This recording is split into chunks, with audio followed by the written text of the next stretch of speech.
Riders to the sea পরবর্তী অংশ part 4। দেখো, এর আগের ভিডিওতে আমরা দেখেছিলাম মারিয়া ভেতরের রুমে ঘুমোচ্ছিল এবং তার ঠিক পাশে কিচেনে ক্যাথলিন এবং নোরা সেই বান্ডিলটা কোথায় লুকাবে সে নিয়ে আলাপ আলোচনা করছিল এবং শেষমেশ ল্যাডার ইউজ করে ক্যাথলিন কিচেনের টার্ফ লডে সেটা লুকিয়ে দিল এবং সেই সময়ে মারিয়া না ঘুমিয়ে ভেতরের রুম থেকে সেখানে এসেছিল।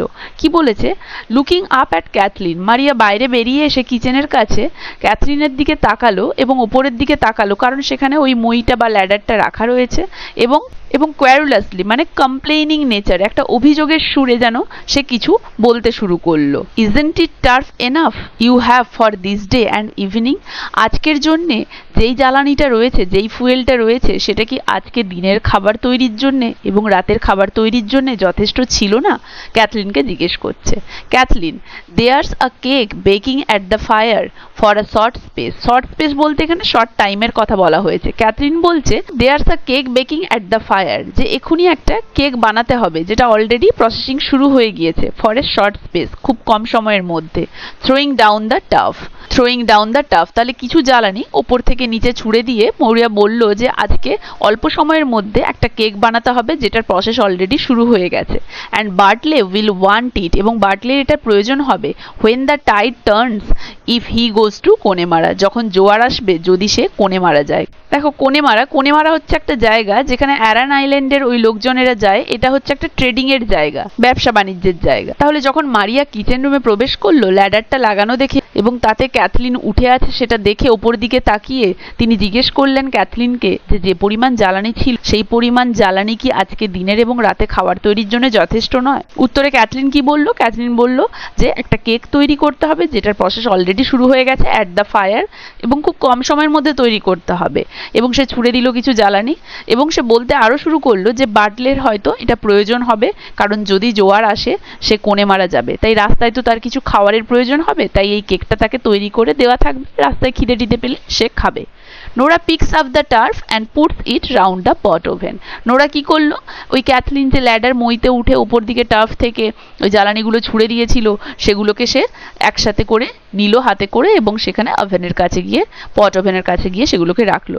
দেখো, এখানে পুরো ব্যাপারটাই নোরা এবং ক্যাথলিন এটা কিন্তু মারিয়াকে লুকিয়ে করছে, কারণ মারিয়াকে সে আসল কারণটা জানতে দেয়নি, কেনই বা তাদের মইয়ের প্রয়োজন হয়েছিল, কেনই বা তারা টার্ফ লডে উঠেছিল।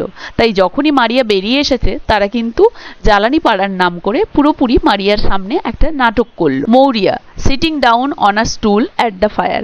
মারিয়া কি করলো? ওই আগুনের সামনে বা উনুনের সামনে একটা টুলের ওপরে বসলো। He won't go this day with the wind rising from the south and west. তাহলে he won't go this day, সে আর যেতে পারবে না with the wind rising from the south west, কারণ সাউথ ওয়েস্ট দক্ষিণ পশ্চিম থেকে খুব বড় ঝড় উঠছে। He won't go this day, সে আর যাবে না।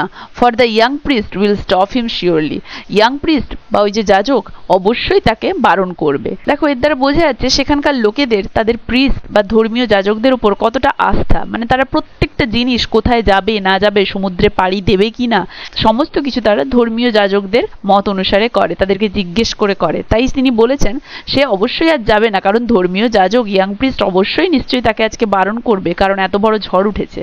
Nora, he will not stop him mother and I heard Eamon Simon and Stephen Pheety and Colum Shawn saying he would go. তিনি বারণ করবেন না মা, কারণ আমি শুনেছি Eamon Simon, Stephen Pheety, Colum Shawn এরা হচ্ছে আরো কয়েকজন যারা কিনা আজকে যাবে এবং তাদের সাথেই বাটলে যাবে, তাই এরাও যখন যাচ্ছে, তাই বাটলে একা নয়, এরা সবাই যখন যাচ্ছে তিনি বাটলেকে বারণ করবেন না।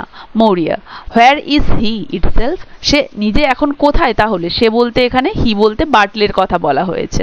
Nora, he went down to see would there be another boat sailing in the week and I am thinking it won't be long till he is here now, for the tides turning at the greenhead and the hookers taking from the east. তাহলে Nora বলছে he went down to see would there be another boat sailing in the week। তাহলে Nora বলছে সে নিচের দিকে সমুদ্রের কাছে গিয়েছে এই সপ্তাহে আর কোনো বোট কোণে মারার উদ্দেশ্যে যাচ্ছে কিনা সেটা দেখতে, এবং আমার মনে হয় and I am thinking it won't be long till he is here now, আর বেশিক্ষণ লাগবে না, সে এখনই উনি এখানে এসে উপস্থিত হবে।